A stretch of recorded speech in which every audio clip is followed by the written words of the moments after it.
Saya ingin mengkisahkan dua kisah bagaimana orang-orang Khawarij itu yang disebutkan oleh Nabi SAW, yaqtuluna ahlal Islam wa yad'una ahlal awthan. Di mana orang-orang Khawarij ini disebutkan oleh Nabi SAW sekelompok orang yang mereka akan membunuh umat Islam,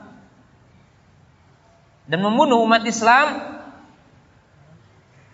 ima dengan tangannya mereka sendiri, atau mereka menjadi wasilah musuh Islam membunuh umat Islam.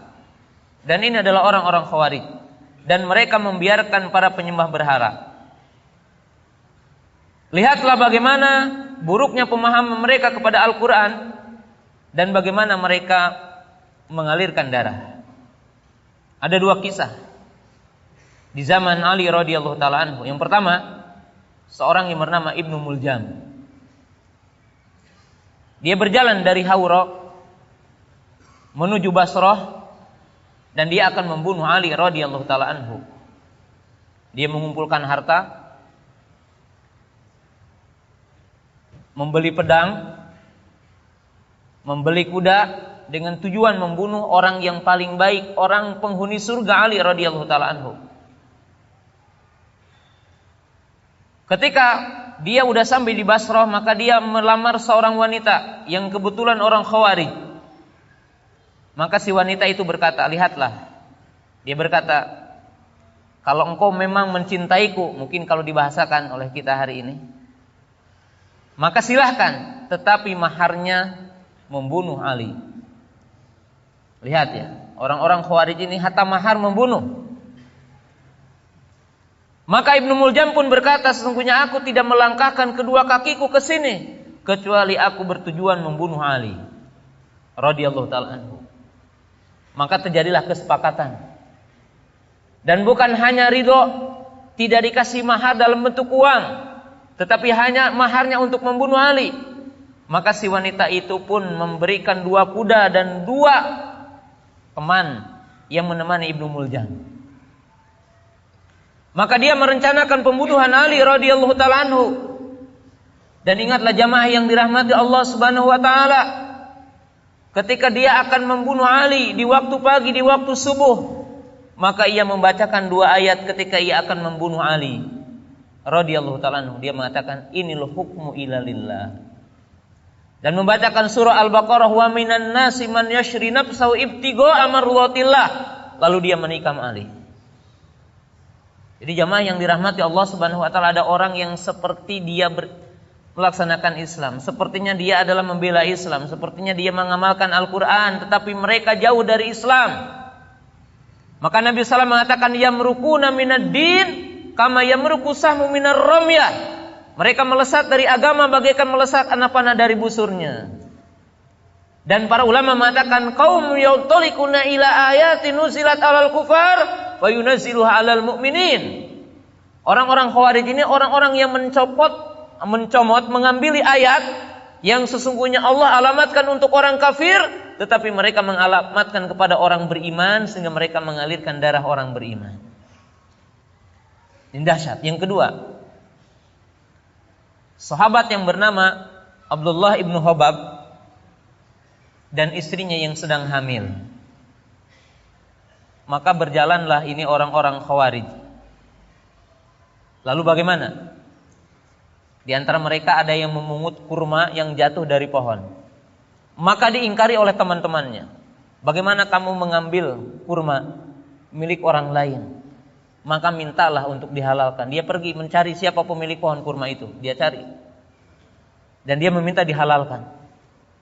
Lalu di antara mereka ada yang membunuh seekor babi milik orang Yahudi. Lalu ditegur oleh temannya, bagaimana kamu membunuh babi milik orang? Minta maaf. Maka dia pun mencari pemilik babi itu. Lalu dia minta maaf. Tapi lihat, ketika dia ketemu dengan Abdullah bin Hobab dan istri yang sedang hamil, maka dia ditanya tentang Ali radhiyallahu ta'ala anhu, dan beliau menyanjung Ali. Maka tanpa rasa iba dan tidak ada rasa kasihan, maka dibunuhlah Abdullah bin Hobab. Dan istrinya yang sedang hamil berkata, aku wanita yang hamil, wanita yang lemah, apakah engkau rela membunuh aku? Maka orang Khawarij pun jamaah yang dirahmati Allah Ta'ala, tanpa ada rasa kasihan, tanpa ada rasa iba, maka mereka pun membunuh istrinya dan mengeluarkan janinnya. Lihatlah buruknya mereka. Jadi kalau sekarang anak cucu Khawarij membunuh manusia, maka lihatlah sejarah dulu, itu berbahaya.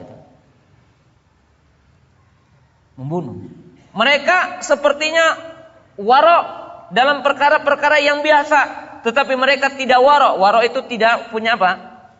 Tidak menjaga ya. Mereka tidak menjaga darah. Dan saya akan akhiri dengan 3 kisah.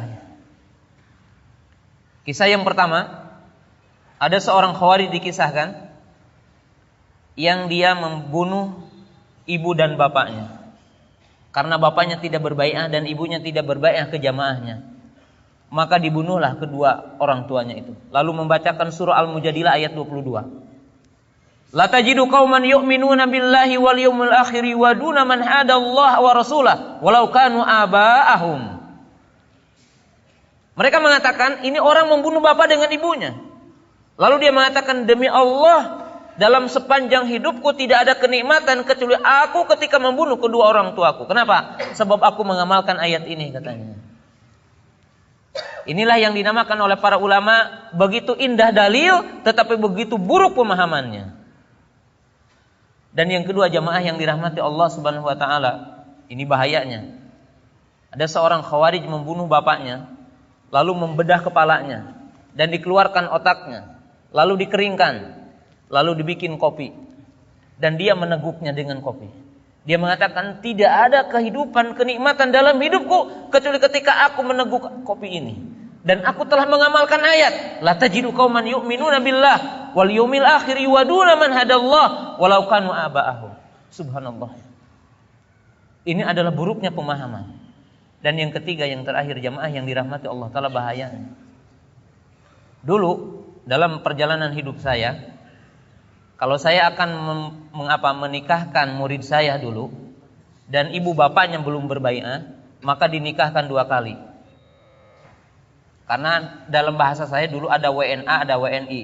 WNA warga negara Allah, kalau WNI warga negara iblis. Jadi WNI warga negara iblis, bukan warga Indonesia ya, warga negara iblis.